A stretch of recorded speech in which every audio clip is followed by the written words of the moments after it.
निवडीनंतरही ते संचालक अपात्र, आरबीआयचे BR ॲक्टवर बोट, न्यायालयाच्या निर्णयाचा आधार. सहकारी बँकांमध्ये सलग 10 वर्ष झालेल्या संचालकांना पुन्हा उमेदवारीचा मार्ग राज्य सरकारने मोकळा केला आहे. राज्याच्या सहकार कायद्यात तरतूद नसल्याने हे संचालक निवडणूक लढण्यास पात्र ठरणार आहेत. मात्र एकदा का ते निवडून येऊन संचालक बनले की बँकेला बँकिंग नियमन कायदा 1949 BR ॲक्टनुसार कामकाज करावे लागणार आहे. त्यामुळे या ॲक्टनुसार जर कोणी संचालक अपात्र ठरत असेल तर त्याविरोधात न्यायालयात याचिका दाखल झाल्यास संबंधित संचालक कायदेशीर मार्गाने अपात्र होण्याची शक्यता आहे. धाराशिव जिल्हा बँकेत असा निर्णय झालेला आहे.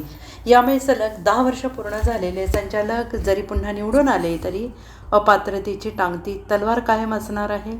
केंद्र सरकारने बँकिंग नियमन कायदा 1949 BR ॲक्टमध्ये 2020मध्ये सुधारणा करून काही नवीन तरतुदी लागू केल्या आहेत. यात सहकारी बँकेत सलग 10 वर्ष संचालक असलेल्यांना पुन्हा त्या बँकेची निवडणूक लढवता येणार नाही. अशा संचालकांना 3 वर्ष कुलिंग पिरियड दिलेला असून त्यानंतर ते संबंधित बँकेचे पुन्हा संचालक होण्यास पात्र ठरणार आहेत. आणि याची अंमलबजावणी RBIने 2025मध्ये सुरू केली आहे. RBIने दिनांक 1 ऑगस्ट 2025 रोजी ज्या संचालकांना 10 वर्ष पूर्ण झाली आहेत त्यांना अपात्र ठरवण्याचे आदेश राज्याच्या सहकार विभागाला दिले आहेत. Bureau report SBN Marathi, Sangli.